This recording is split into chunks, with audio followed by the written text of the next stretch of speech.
Nako po, mga kababayan ko, Pastor Kibs, tinawag na bogus ang Senado. Abay, matindi ang paratang ngayon nito ni Pastor Kibs, mga kababayan ko ha. Mas malupit pa to kay Barbie Sorbesa. Mga kababayan ko, nagsalita na nga po si Pastor Kibs, mga kababayan ko, sa hearing. Kaso nga lang, gamit telepono. Ano kayang sasabihin ng mga bulagang vloggers nito ngayon? Mabubulaanan na naman nila yung mga sinasabi ng Senado. Ipaglalaban na naman nila ang mga bias nilang balita. Ipagdidiinan na naman nila sa taong bayan na tama na naman sila. Kahit na mali ang birata nila. Iba na talaga, mga kababayan ko, no? Correct natin. Let's do this, mga kababayan ko. Pag-usapan na natin to. Tinawag na bogus ni Pastor Apollo Kibuloy ang pagdinig ng Senado sa umunay pang-aabuso niya sa ilang miyembro ng Kingdom of Jesus Christ. Uy, ito naman, no? Sobra ka naman makapagbalita. Inaabuso niya kaagad. Ako kinakabahan sa'yo, Day. Dili mo sinasabi na pang-aabuso niyan. Dili pa naman natin napatunayan. Uy, tuloy. May buwelta naman sa kanya si Senator Risa Hontiveros. Narito ang aking report. Sumagot na si Pastor Apollo Kibuloy kaugnay sa mga akusasyon ng pang-aabuso umano niya sa ilang miyembro ng Kingdom of Jesus Christ. Sa audio recording na nilabas ng kanilang grupo, tinawag ni Kibuloy na bogus ang ginagawang pagdinig sa Senado. Ha? E di ibig sabihin, sinungaling si Risa? Sinungaling din si Robin?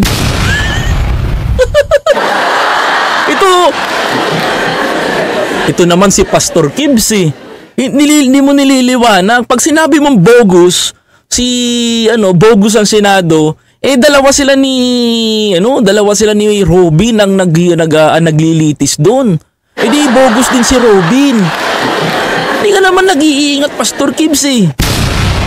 Sabi ko sa iyo, Kibs, pag nagsalita ka, kailangan nandiyan yung abogado mo. Diba? Ang Senado, mga kababayan ko, di natin masasabi na kasinungalingan, mga kababayan ko, dahil para po sa akin, mga kababayan ko, opinion po ni Pastor Kibuloy yan. Wala po tayong magagawa doon kung sinungaling sa kanya ang Senado. Natural, kahit sino naman po, mga kababayan ko, na inaakusahan ka ng gahasa ka ba naman eh. Pasisinungalingan mo. Tama naman yun. Diba? Tuloy. You are all bogus, you are all false, and you don't deserve my respect because you don't respect my constitutional rights. Questionable raw ang kredibilidad ng mga testigo na humarap sa Senado. Gate ni Kibuloy, binayaran na ang mga ito para magsalita laban sa kanya. Ang isa pa nga raw na nagpakilalang biktima, nagsampa na noon ng kaso laban sa kanya pero ibinasura ng korte sa Davao City. Kita nyo, mga kababayan ko? Matagal na pala siyang kinasuhan nito sa Davao. So ibig sabihin, mga kababayan ko, uulitin ko kung mapapansin nyo po, kung mapapansin nyo po yung transition nito, ang sabi po ni Pastor Kibuloy, binayaran daw po nito ni Risa Hontiveros, inaakusahan niya si Risa Hontiveros na nagbayad daw po sa mga complainant. Pero kung papakinggan nyo po, mga kababayan, kung sinasabi nito, pakinggan nyo po mabuti. Huli po siya dito. And you don't deserve my respect because you don't respect my constitutional rights. Questionable raw ang kredibilidad ng mga testigo na humarap sa Senado. Questionable daw yung mga testigo na humarap daw sa Senado, mga kababayan ko. Pero pakinggan nyo mabuti. Gate ni Kibuloy, binayaran na ang mga ito para magsalita laban sa kanya. Binayaran daw, sinabi ni Kibuloy, itong mga to para daw lumaban daw sa kanya. Ang isa pa nga raw na nagpakilalang biktima, nagsampa na noon ng kaso laban sa kanya pero ibinasura ng korte sa Davao City. So ibig sabihin nito, mga kababayan ko, noong ka pa pala may kaso. Yung isa daw dito, mga kababayan ko, noong ka pa pala kinasuhan, mga kababayan, sa makatuwid noon pa. Diba, mga kababayan ko? Kung papakinggan ninyo, mga kababayan ko, kung makikita po ninyo, mga kapatid, noon pa po siya kinasuhan. Mga kababayan ko nito. So paano babayaran ni Risa Hontiveros ito? Mga kababayan ko, kung noon pa pala yung kinakaso sa'yo na di umano, ikaw daw ay gumawa ng karumal-dumal sa isang babae. Mga kababayan ko, Now, paano nyo po sasabihin ito na mali po yung tao na to? So, ibig sabihin, may ginawa ka na noon, sinampahan ka ng kaso, pero binasura ng korte sa Davao. At ang tanong dito mga kababayan ko, mga kapatid, bakit binasura? Bakit binasura ng Davao yung na yan? Syempre mga kababayan ko, yan siguro yung bubuksan ng DOJ at sa Manila didinggin. Kaya hindi natin pwede sabihin, alam nyo naman, ang Duterte is very powerful sa Davao. Alam nyo naman, pag ang judge, mga kababayan ko, hindi umayon sa kanila. Diba? Baka di ka abutin ng umaga. Sige ka, pag di mo iniresolve yan. Diba? Tuloy. Kaya hindi raw siya haharap sa Senado, lalo na sa mga pagdinig na pinangungunahan ni Senator Risa Hontiveros. I will not subject myself to injustices that are done in the cloak of a Senate hearing. I will face any of you. Kahit 100 pang witnesses ang inyo pong bayaran. Wala. Tatlo nga lang yung witness, di ka umaharap. 100 pa kaya. Kita mo mga kababayan ko, kahit 100 pa daw yung yung iharap daw na kaso hindi ka nga humaharap sa 3, sa 100 pa kaya, di ba? Tama, di ba mga kababayan ko? Kung sa 3 nga lang mga kababayan ko hindi humaharap to, sa 100 pa kaya. Baka hindi ka na umarap talaga tuluyan nun. Tuloy. I will face you anywhere, anytime, in a court of law. Ayon pa kay Kibuloy, kung naniniwala raw si Senator Hontiveros sa mga testigo, dapat idiretso nila sa korte ang mga reklamo. Kung sila'y totoo at hindi bogus ang kanilang testimony, ang sunod po ninyong hakbang bilang isang mambabatas, Senator Hontiveros, tulungan ninyo silang pumunta doon sa korte, magdemanda kayo. Kaya nga tayo, ito kasi yan Paano makakapagdemanda etong mga complainant kung hindi ka humaharap? Paano tutulungan ng Senado to kung hindi kayo humaharap sa Senado? Sabi ko nga sa inyo dumadaan tayo sa process mga kababayan ko. Dumadaan tayo sa proseso mga kababayan ko. Yung complainant na yan matagal na nagrereklamo sa inyo sa Davao. Subalit mga kababayan ko, ayon sa kanya ay nilaro yung kanyang kaso, hindi siya nabigyan ng magandang justice na pagkakatrato. Ang ending mga kababayan ko, dumulog dito sa Senado laban sa inyo. Nahukay yung mga yan. Ngayon mga kababayan ko, bakit binubuhay ng DOJ yung kanyang kaso? Mga kapatid, may karapatan pong buhayin yung kaso na yun kung nakikita ng mga eksperto na mga hukom ng ating bansa, mga kababayan ko ng ating bansa, mga kababayan ko, na may irregularidad na nakikita po doon sa judge na nagpataw sa kanya ng dismissal. Kasi inacquitted po si Kibuloy doon. Ngayon, tinatanong nyo po mga kababayan ko kung bakit po hindi sasamahan daw ni Senator Risa Hontiveros daw itong mga complainant na magsumbong daw po sa Senado. Paano po magsusumbong yung mga yan? Paano po magsusumbong sa korte yung mga yan, mga kababayan ko? Kung sa inyo po kayo yung mga elitist at malalaking tao. Tama po ba ako mga kapatid? Correct me if I'm wrong. Mga kababayan ko, isa pa, bakit lumalapit kay Senator Risa Hontiveros yung mga yan? Dahil dun sila makakahingi ng tulong at may tutulong sa kanila para mapanagot po yung mga bintang sa inyo. Ngayon, paano po kayo makakasuhan? Hinahamon nyo po si Senator Risa Hontiveros. Hindi naman po kayo humaharap sa Senado. Paano tayo makakapag-file ng kaso sa inyo?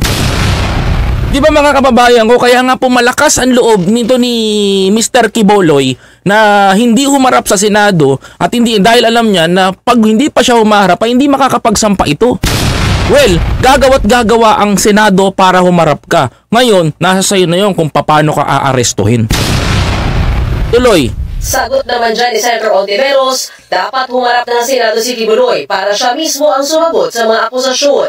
Nasaan na ba talaga si Kibuloy? Nakahanda na kami. Handa ba siya? Kung handa na siya, magpakita na lang siya sa Senado. Siya ang sentro ng mga paratang ng mga biktima kaya siya ang dapat sumagot. Correct, hindi yung abogado niya ng abogado. Topacio, magaling talaga lumusot yun. Matatanda ang pinasampila na si Kibuloy para dumalo sa susunod na pagdinig ng Senado.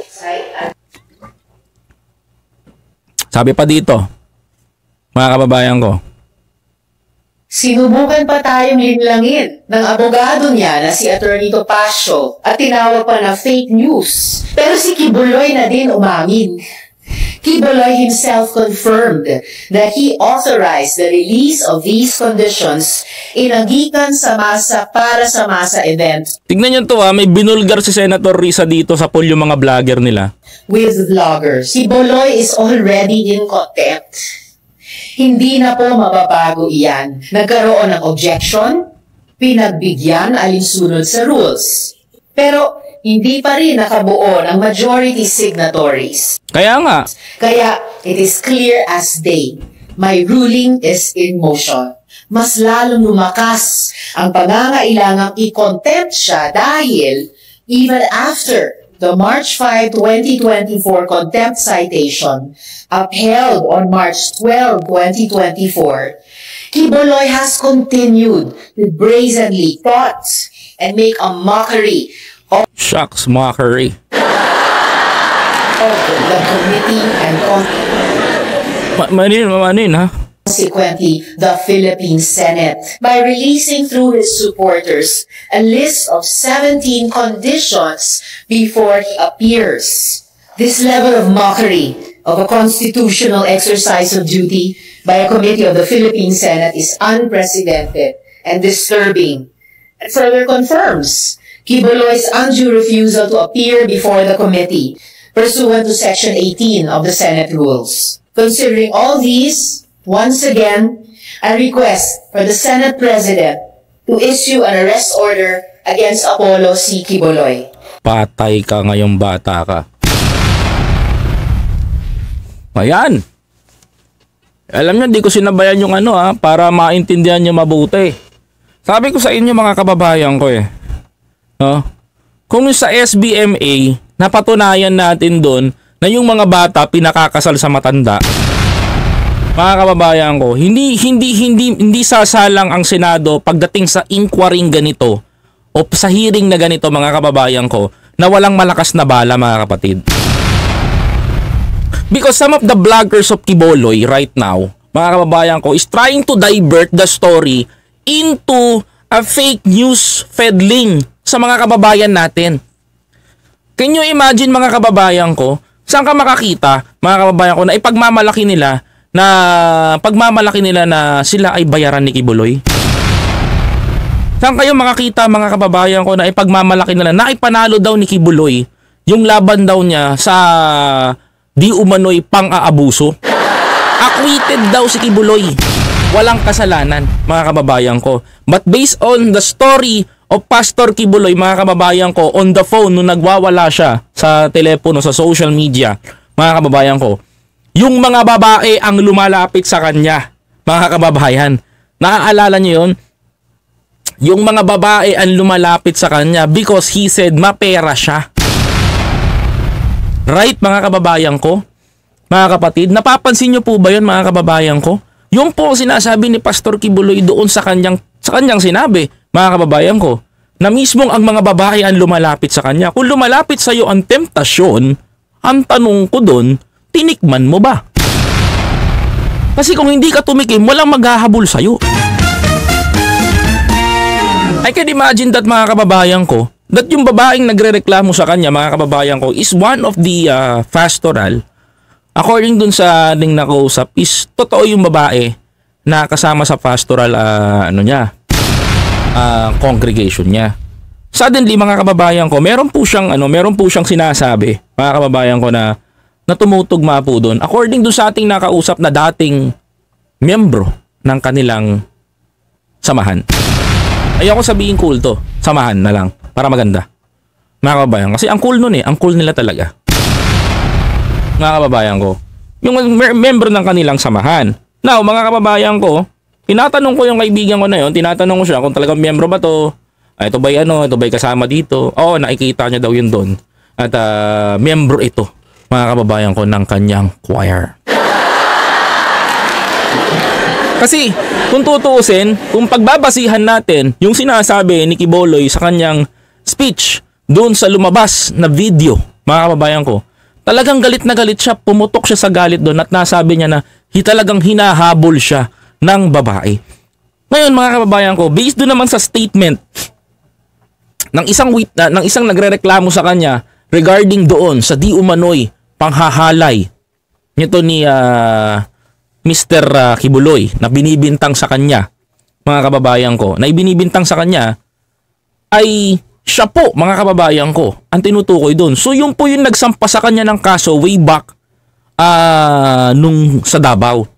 Suddenly mga kababayan ko, hindi po kinatigan ng korte doon. Natural mga kababayan ko, home court advantage ika nga nila. Hindi ko minamaliit yung mga maestrado natin, pero minsan mas pinipili ng mga maestrado natin buhay nila kaysa dun sa hustisya. Naiintindihan ko naman yun because ibang klase talaga si dating Pangulong Duterte sa Davao noon, mga kababayan ko. Pag sinabi niyang lumayas ka ng Davao, lumayas ka talaga ng Davao. Pag hindi ka pa lumayas 24 oras, yari ka. Yun yung kwento sa akin ng mga Davaoenyo noon. That's why the Davao City is very disciplined. Pagdating nyo, may takot talaga kay Duterte, mga kababayan ko, mga kapatid. Siguro haka-haka ko lang. Siguro itong judge takot mapaaway kay Duterte kasi may tira nga talaga. Talagang kumbaga siga talaga siya ng Davao, mga kababayan ko. Hindi niya kayang tibagin yung utos, mga kababayan ko. We don't know, umuutos ba o pumapabor ba? Syempre may mga ganun yan. Ngayon, mga kababayan ko, kung matagal na nagkaso sa iyan, ibig sabihin nun, hindi bayaran to. Bakit, mga kababayan ko? Because that girl is fighting for his rights and justice sa mga di umano'y ginawa nitong isang Quiboloy, mga kababayan. Yun lang po ang tingin ko dito, Yun lang po ang tingin ko dito. Because until na hindi magsasalita ito si Pastor Quiboloy in the front of Senate, puputaktihin siya ng kung ano-anong komento ng mga taong magkukomento pa sa kanya. Tama po ba ako, mga kababayan ko? Mga kapatid? Sa tingin nyo po, mga kababayan ko, kasi kung ako tatanungin nyo, yan po nakikita ko Sabi po ng mga kababayan natin, wala na ako masasabi pa kay Pastor Quiboloy dahil ayaw niya humarap. Para sa akin, may kasalanan ka, takot ka, mga kababayan ko. Ganun ang sabi niya. Kami nga naman na namumura sa'yo, malang ulyanin pilya hindi. Sabi pa dito ng mga kababayan natin, sana ganun lahat ng mga senador. Walang kinakampihan kahit magkaibigan o kapamilya. Pagka nakagawa ka ng maling gawan, buti may mga aksyon na senador na hindi magpatinag. Si Hontiveros kay Robin Aimee. Ayun nga po nakakadismaya, mga kababayan ko. To be honest, yan ang nakaka-disappoint To be honest, mga kababayan ko, I'm very disappointed to Senator Robin Padilla and Senator Aimee Marcos. Alam mo, mga sinusuportahan ko yan Actually, Quiboloy, na-meet ko yan si Quiboloy. We have a picture on Davao, no? Ako, kilala niyo ako, mga kababayan ko, pinost ko pa yan We have a picture of Pastor Quiboloy on Davao. Nakita niyo ako, birthday ni Senator Aimee. Ako, si Quiboloy, si Kuya Bongo, si PRRD, si Senator Aimee. Tapos yung mga taga-Bin Sentiment, taga-Biba, magkakasama kami doon. Nagpa-party kami because birthday of Senator Aimee Marcos. Nakakagulat lang po, mga kababayan ko, na yung kaibigan nyo, pinapatawag sa Senado, mas kinampihan yung wag humarap. Mga kababayan ko, kung ako kaibigan ni Quiboloy, mga kababayan ko, sasabihin ko na, sige halika, humarap ka sa Senado, samahan kita, ipagtatanggol ka namin. Wag ka lang lilis dito, mga kababayan ko. Ganun sana mga kababayan Ganun sana yung diskarte. Kaso mga kababayan ko, wala hindi ginagawa ng ibang mga kaibigan niyang senador mas kinampihan pa nga, whether mapasama daw na maganda't panahon, magkakasama daw sila. 'Di ba? Dapat pag ganyan, i-encourage niyo yung kaibigan ninyo na humarap dito para pabulaanan yung mga bintang sa kanya. Ang nangyayari, mga kababayan ko, parang ang dating nito mga kababayan ko, pag kayo nagpatawag sa Senado at ginisan nyo yung tao, okay lang sa inyo. Ganun ba yun, mga kababayan ko? Hindi, sa totoo lang, mga kababayan ko, pag ginisan nyo ang isang tao, for example, yung sinasabi nyo sa PI, paano ginisa ni Senator Amy yung paano ginisa ni Senator Amy yung tagapagsalita ng PI? 'Di ba? Halos hindi na nga makapagsalita, kinakabahan na nga sa kanya because yes or no lang ang tanong, yes or no lang ang sagot. 'Di ba mga kababayan ko? Yung mga pinatawag nyo sa Senado, yung mga kinontempt ninyo, 'di ba? Mga kinontempt nyo, that's very unfair. Sabi ko nga, 'di ba? Buti pa si si Senior Aguila yung nagpapakilalang reincarnation na Santo Niño, mga kababayan ko. Oh, yung bugoy, mataba. Mga kababayan ko na taga SBMA. Humarap sa Senado, mga kababayan ko, hinarap niya yung mga tanong ni Risa Contiveros. No, mga kababayan ko. Ang ending, mga kababayan ko, napatunayan doon, mga kababayan ko, sa Senado na siya po ay nagkakasal ng minor de edad sa matanda. Doon siya nadali. Ngayon, mga kababayan ko, yung accusement kay Quiboloy dito, napapansin ko yung accusement kay Quiboloy, kung yung reklamo sa kanya nung matagal na mabubuhay at pag-uusapan dito, mga kapatid, ako hinala ko to. Meron at meron ditong mahuhukay ang Senado laban sa kanya. Kaya ayaw niyang humarap. To be honest, may makikita at makikitang irregularity doon sa ginanap na kaso sa Davao kaya na-dismiss. Meron at merong butas ito, mga kababayan ko, na magdidiin sa kanya. Kaya hindi haharap to, mga kababayan ko. It's either mag-aalatebes ba to, mga kababayan. We must respect the institution of the Senate. Sa mga kasamahan ko sa Senado, huwag nating hayaan maliitin niya ang ating iniingatang institusyon. Kung hindi pa tayo manindigan sa kanyang tahasang pambabastos sa Senado, ewan ko na kung saan tayo pupulutin. Oh, di ba? Kahit si Senator Risa Contiveros, alam niya mga kababayan ko saan pupulutin? Saan pupulutin ng Senado after this? To be honest, pag hindi nila to napaharap sa Senado, tandaan po ninyo, mga kababayan ko, lahat ng ipapatawag nila, ganyan ang gagawin. So totoo lang, mga kababayan ko, ganyan ang gagawin. Ganyan babastusin na ang Senado natin. Mawawalan kayo ng integrity dyan pag hindi nyo napaharap yan at hindi nyo napatawan ng warrant of arrest yan. Kaya kung ako dun sa mga tao na yun, baka isipin ninyo, mga kababayan ko, nakikialam tayo ay nagkukomentaryo lamang.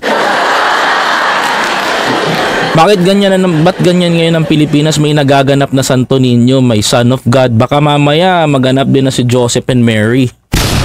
Abangan natin kung sino gagawa. Mga kababayan ko, di ba, mga kapatid? Kasi kahit ipagtanggol pa to na ipagtanggol ng mga naniniwala sa kanya, mga believers niya, mga kababayan ko, wala nang magagawa to, mga kababayan ko. Sana, mga kapatid, kung hindi siya haharap sa Senado, mga kababayan ko, mapipilitan po talaga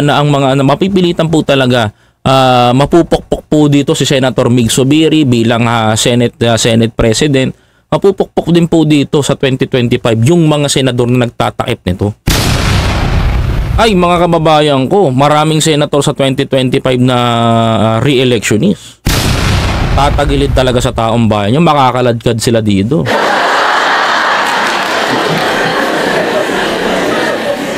Ako naman po karapatan naman din ni Senator Robin yun. Karapatan din naman ng mga senators yun. Pero siyempre bilang isang taong bayan, bilang isang mamamayan, kung ang Senado nga kung tayo nga di ba?